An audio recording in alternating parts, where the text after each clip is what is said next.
What's up? Welcome to the first edition of r/ChoosingBeggars. My name is Nornify, and if you've never seen these type of videos before, which I'm sure you have if you are on this video, we delve into the subreddits on Reddit and look at all the interesting stories that people have posted from their lives. Let's get right on into it. Our first post today comes from Reddit user Hanselbrew. ChoosingBeggars' sister wants to travel but expects everything is free. In 2 weeks, my ChoosingBeggars' sister and I will be going to a 2-week trip to Europe. I just feel the need to let this out because she is getting on my nerves.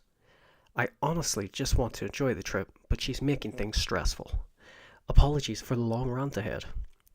We agreed months ago that we will be travelling to Europe together, and she's all for it. I was on the lookout for great flights and hotel deals and eventually booked flights for us. Note that this was not unexpected, it was just a matter of when. So I was saving up for all these months and expected that she was doing the same, but apparently, only because I booked the flight for us, she thinks that everything else is free. Hell nah. The flight is not even free. I just booked it for us and she is supposed to pay me. ChoosingBeggars' sister did not even offer to pay for the flight. Now, I booked our accommodations in the cities we'll be visiting, and all she did was complain about how we're not staying in these fancy places. Well, how about you agree to split the bill instead of making me to pay for both of us? She didn't even help in making our itinerary. Basically, all she's doing is waiting for that day that we fly to Europe so she can start taking photos for her Instagram. My ChoosingBeggars' sister is older than me, single, and in her early 30s. She has a salaried job too, so there's no reason she can't cover her own expenses. She just blew my mind when she asked me earlier today how much money I will be giving her because she wanted to do some shopping when we get to Paris. The conversation went like this. Hey, Hanselbrew, how much am I getting for our trip? I'm sorry, what was that? How much are you giving me? Why would I be giving you anything? To spend while we're there? I'm planning to go shopping in Paris. Just realizing what happened. Oh wait, I thought you have your money. I will only cover my own expenses. After all, I already covered the flights and the hotels for both of us. Also the tours. You have not even shelled out for anything. That's unfair. You booked this trip and you are expecting me to pay out of my pocket? Well, look, I thought we already saw this trip coming. Remember, we planned for this before. We just waited for the right time to get the best deals. You haven't even paid for your part. Yeah, but she who books it pays for everything. Do you not seriously know that? No, that's not how it works. It's unfair to me. I already spent thousands for both of us when you should be paying for yourself. You didn't even offer to. I am not going to give you money. You have a job. You're earning your own money. Why are you expecting everything to be free? Because you booked this trip. You are the one in charge. That's why you're supposed to pay for everything. I just cannot describe how stressed I was after that conversation. When I was booking stuff for our trip months ago, she just commented on everything, but did not even offer to pay for anything, even for her own part. When I tried reminding her before that she had to pay, all she did was give me the attitude. 2 weeks before the trip, and she has not paid for anything. Our second post comes from Reddit user Wolvensong. Hotel Hell ChoosingBeggar. I worked as a front desk supervisor for 3 years at a water park hotel. It's no longer around. I have lots of ChoosingBeggar stories, but I thought I'd share this one. This family ended up in my top 5 craziest encounters for our hotel. That is saying something. This woman comes in to check in with a herd of excited kids and says they're celebrating her son's birthday. Unfortunately, she booked through a third-party cheap travel site, meaning she had a single king bed and no water park passes included. After she assured us that only 4 of the kids were staying the night, we managed to upgrade her to an appropriate room with a queen and 2 sets of bunk beds. but I knew we would hit a snag with the water park. The passes for the hotel guests were good for 2 days, but they were $25 per pass. The choosy beggar started begging. My co-worker was generous and offered 4 free water park passes and offered the rest at a discounted price of $15 per pass to make her happy. Thinking everything was settled, I went into the back office to give the rundown to the night supervisor.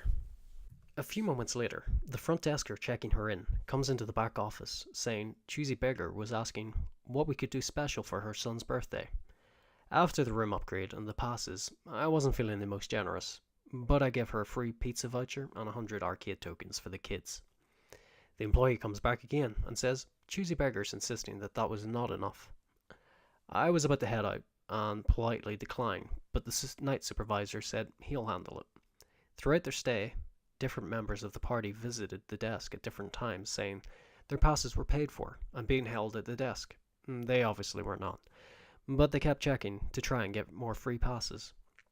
The day came for checkout, and Choosy Beggar's grandma comes down and asks what the room gotta look like to get our cash deposit back. I told her normally it needed to be reasonably together and undamaged, but her room didn't have a cash deposit because Choosy Beggar checked in with a credit card. She was very upset I wouldn't give her any money, and after saying, "You better have my money when I come back," she left. I described the encounter to the room's director, and he gave me the code to access the security footage from the day of their check-in, just to make sure that there wasn't an error on our part. I expected the check-in footage to be pretty routine. It was anything but. I watched myself go into the back, and my employee follow a few moments later to ask for the something special for the birthday boy. Choosy Beggar stood there for a moment, looking around carefully. Then when she was sure that we couldn't see her, she beached herself on the desk and started shoving fistfuls of unattended water park passes in her purse. Then took a huge swig out of something in her bag. When the employee came back out and was sent back again, Choosy Beggar repeated the process, right in front of all those kids. I showed the room's director, and he called the police to have her removed. The police came and pulled them out, and they not only had all 10 of those children and the Choosy Beggar sleeping in the room, but 4 other adults as well. Over 2 times the room's max occupancy. She was screaming and cursing as they led her out of the lobby, saying we were racist and that it was a hate crime they were being thrown out in the cold. Needless to say, it was one of the more eventful days in the hotel. Our final post today comes from Reddit user StarSemi. Filling out paperwork was too much for a free plane ticket across the country. I worked at a non-profit agency that did a very specific task for the community for free.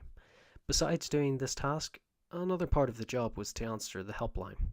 We didn't have funds to pay for anything other than paying the employees a small wage. This becomes more important later. So most of the time on the helpline, we just give information about other agencies in the area. Another note, we are located in the Midwest. This is where I encountered the Choosing Beggar. Thanks for calling nonprofit. How may I help you? Hi, I live in California. My mother just passed away and I came back into town to go to her funeral. I don't have any money to get a plane ticket to go back and I need some help. I'm so sorry for your loss. Let me give you the number to Agency A. They should be able to help you out. Normally, in unusual cases like this, I tell them to call me back if the first place doesn't work out. This gives me time to ask around for alternatives, but he cuts me off before I can further explain. Can't you help me with the plane ticket? I'm sorry, but we don't have any funds to give out or pay for anything. But try contacting Agency A. They might be able to help. I am at Agency A right now. They said they can help, but I have to fill out paperwork for them. You don't want to fill out paperwork to get free plane tickets. No. So can your agency help me out now? No. We don't have any funds. You can't give me some money? I become irritated and inevitably short with him. No, I don't have any funds either. you can go fill out the paperwork at Agency A, or go sell blood, because I don't know a single place that will give you something worth hundreds of dollars without filling out paperwork. The cheesy beggar hangs up on me. I felt bad that he just lost his mother, but I can only help so much. Well, that's it for today's video.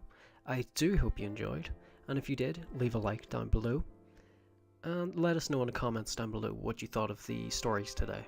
Do you think the cheesy beggar sister from the first story was right in expecting the person to pay for everything? I don't. I'd like to know what you think. In the hotel hell, do you think the cheesy beggar got everything they deserved? And in the third story, do you think the person was right in asking for money instead of filling out paperwork? I think it was a bit silly of them to ask, but you know, if you don't ask, you don't get. I'll see you in the next video.